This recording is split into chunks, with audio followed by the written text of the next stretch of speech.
Hi, everyone. Have you ever been in a situation where you came home from work, very busy day, and you were quite tired, maybe even exhausted, and so you decided to go to bed just a little bit earlier? You're lying in bed, and after 30 minutes or so, you suddenly realize, I am not falling asleep. And then this feeling creeps up on you, a jolt of anxiety, frustration, and you start to think about all the reasons why you should fall asleep right now. Maybe you have an important meeting, a deadline, an exam, a TED Talk. And then this voice comes up, telling you everything that might go wrong if you don't fall asleep right now. What's the result? You're still very tired, but you're also wide awake. Now, as a sleep expert for the past 20 years, I noticed that most people respond the wrong way to this situation because they lack information on how sleep and work is organized in our brain, on how the so-called sleep-wake engine works.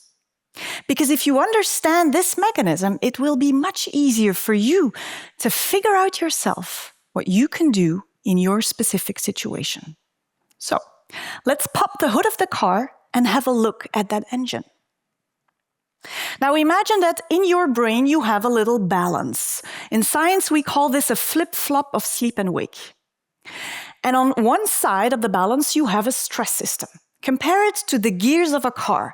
The higher you go up into gear, the more vigilant and alert you become. This system can respond instantly to threats and dangers. On the other side of the flip-flop, you have a sleep system. And one of the things that we don't understand is that sleeping is actually a potentially dangerous behavior. Why? Because we're completely vulnerable when we sleep. If we go back in time to when we were at the bottom of the food chain, we could be eaten by bears, lions, attacked by a rival tribe, but we needed sleep. So to solve this problem, your brain connected your stress system with your sleep system. Whenever your stress system is activated and up in a higher gear, it signals a threat, a lion, a reason to stay vigilant. And so it blocks your sleep system.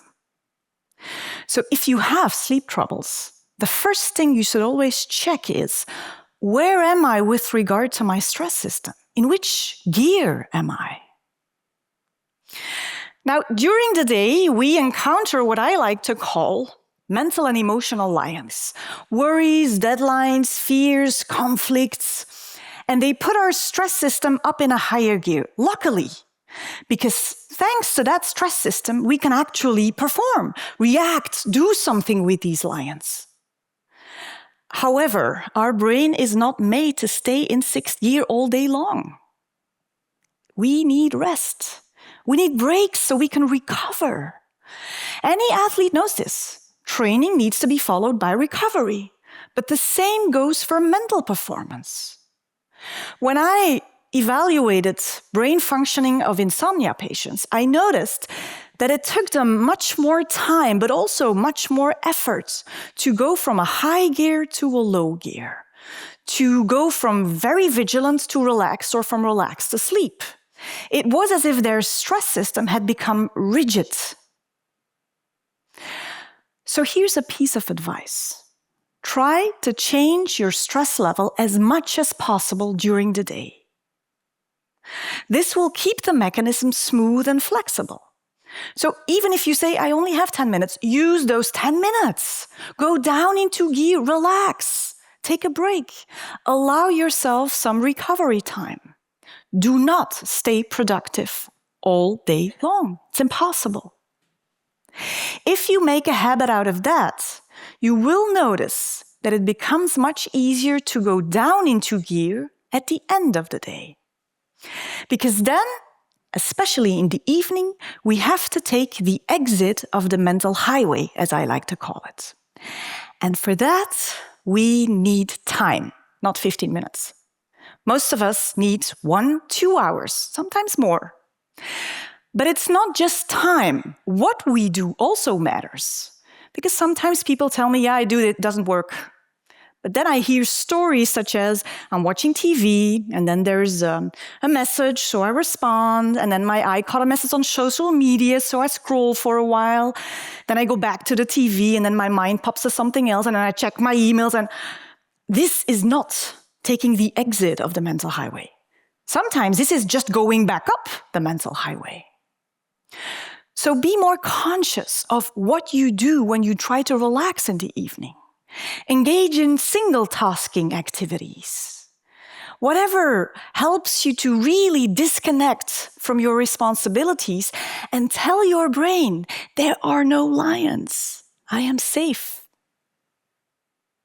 Only when your stress system is completely deactivated will it stop inhibiting your sleep system. But everybody here has a different stress system. So what's important is that you figure out how yours works and not just how others manage theirs. Being a sleep expert, many people assume that I'm a perfect sleeper. Unfortunately, that's not the case. I am and I will always be a fragile sleeper, a sensitive sleeper. Why? Because I have a very sensitive stress system. It goes up into 6 gear like that, and then it needs a lot of time to go down. It was only when I accepted that and figured out what my specific stress system needed that things changed, together with responding differently to bad nights. Now, when we talk about stress management, we have to talk about physical activity and the impact. So when you all detect your lions during the day, your brain puts you into a mode that allows you to run away and escape. However, nowadays, we don't move an inch. The only thing that moves are our fingers on the laptop. That's it. So what happens is your brain keeps you into this mode that allows you to run away whenever possible. It's a bit like keeping the engine running of the getaway car at a bank robbery. Keep the engine running. Once you engage in physical activity, you give a feedback signal to your brain telling, we're off now, you can slow down. So try to implement enough movement, physical exercise. It doesn't have to be high intensity. Just walking is fine. It will help you manage your stress, your lions. If you don't manage your stress during the day and the evening, you will end up lying awake for too long. And that might lead to a very, very difficult, vicious cycle of chronic insomnia. What happens with them is lying awake becomes the lion. Lying awake is now the danger. But that is problematic because we will always lie awake in bed. Most people need 20, 25 minutes to fall asleep. That is not a sleep problem, people. Most people wake up once or twice just to check if you're safe. But if you then label that immediately as a danger, what happens is you immediately activate your stress system thinking, oh my God, there's a lion underneath your bed. Let me help you. I will keep you awake and vigilant. And then you lie there awake and vigilant and you think, ah, crap. So avoid that. Now, maybe by now you figured out I am a true Zen master. No problem. I can manage my stress during the day, in the evening. Then maybe it's a good time to have a look at that other system on the flip-flop, your sleep system. That consists of two processes, your need for sleep and your biological clock. Now, your need for sleep, compare it with being hungry for sleep. And it's the same like regular hunger. The longer you don't eat, the more hungry for food you become. With sleep, it's the same. The longer you're awake, the more hungry for sleep you become. Now, here's an important question you need to ask yourself. What is the exclusive physical signal telling you, ooh, I'm hungry for sleep, so ready for bed? Think about it. Many people answer with, when I can't focus, when I'm tired, when I start to yawn. But the problem is that those signals can also refer to something else. I've been in 6th gear all day, I need to relax. I've been bored all day, I need to be activated. So that exclusive physical signal, we call that, ta-da, sleepiness. And it is not the same as tiredness. Sleepiness is that sensation where you feel like your eyes are closing and you need to make an effort to stay awake. That is not tiredness. So next time you have trouble sleeping, ask yourself, am I actually hungry enough for sleep or am I just tired? Maybe I need to relax a little bit more first. The easiest way to increase that sleep pressure, that hunger for sleep, is stay awake. But when you do, take the exit of the mental highway. Don't forget it.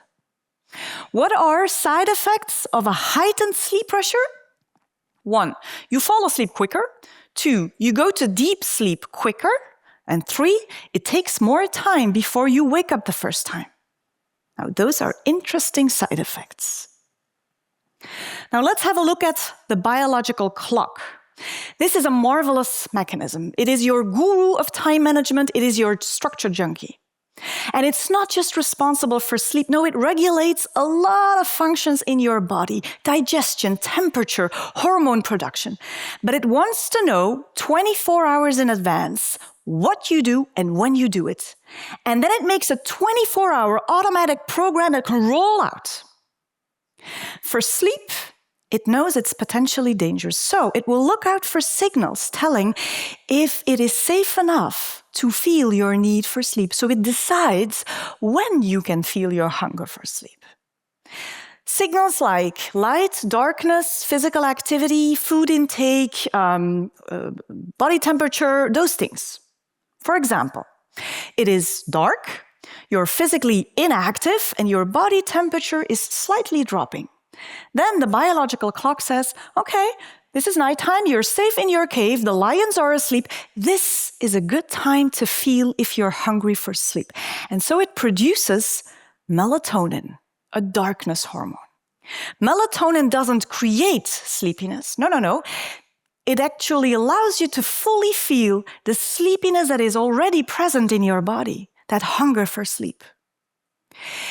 On the other hand, if there's a lot of light, you're physically active, your body temperature is slightly up, then the clock says, daytime, you are outside of your safe cave, the lions are awake, not a good time to feel your need for sleep. So it produces cortisol, a stress hormone, blocking any sensation of sleepiness. Now, what does it mean? We need to stabilize. We need to help that clock. And the most important moment is the morning. When we get out of bed and expose ourselves to daylight, that's when the 24-hour plan is rolled out. And so when there's a lack of light, that clock tends to get confused, program itself a little bit too early, a little bit too late. And then people develop insomnia-like symptoms, not because of stress, but because their clock is shifting. You can have early birds becoming extreme early birds, like my grandmother, telling me, I sleep so badly. Around 8 p.m., I doze off. I can't stay awake. But 4 a.m. in the morning, sleep is gone. I can't fall asleep anymore. Or the night owls that become extreme night owls, like many teenagers and young adults. Suddenly, falling asleep at 10 p.m. has become mission impossible. No matter how many breathing exercises or meditations they engage in, they cannot fall asleep. But the mornings, they set 3 alarms, sleep through it. You wake them up 5 times, sleep through it. Eventually, you have to, physically push them out of bed. They roll out like zombies, and it's only around 10 a.m. that they feel human again. It is not their fault. It's their clock that is shifting. If you recognize those symptoms, you might want to try to reshift your clock. How? Early birds. Put on sunglasses in the morning. Avoid morning light, so your brain thinks it's still nighttime. Do not engage in physical activity in the morning. Engage in physical activity in the early evening. Expose yourself to more light in the early evening or use bright light therapy. The night owls do the opposite. Get out of bed as soon as possible. Expose yourself to daylight or bright light therapy. Engage in physical activity in the morning or around noon, early afternoon. Do not engage in physical activity in the evening. Make it dark, calm. That might help. Final remark, weekends. I have to admit, I have 2 daughters. They are a little bit older now, so I love to sleep in once in a while, but I also know it's dangerous. Because then my wake-up time and exposure to daylight is later, and then the clock resets itself. And what happens? Sunday evening, I cannot fall asleep. And then I start to stress about the fact that I'm not falling asleep, and then my stress system gets up, and then, we're off again. So, try to get out of bed also during the weekends around the same time and expose yourself to daylight. To conclude, remember, sleeping is potentially dangerous. Allow yourself some transition time. If it takes 20-25 minutes to fall asleep, that is fine. If you wake up once or twice, that is fine. It is just to check if you're safe. Do not label it as a danger.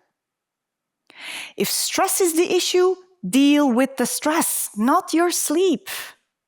Engage in single-tasking activities. If necessary, implement exercises such as breathing exercises, meditation, whatever works. And finally, stabilize your internal clock. Get out of bed.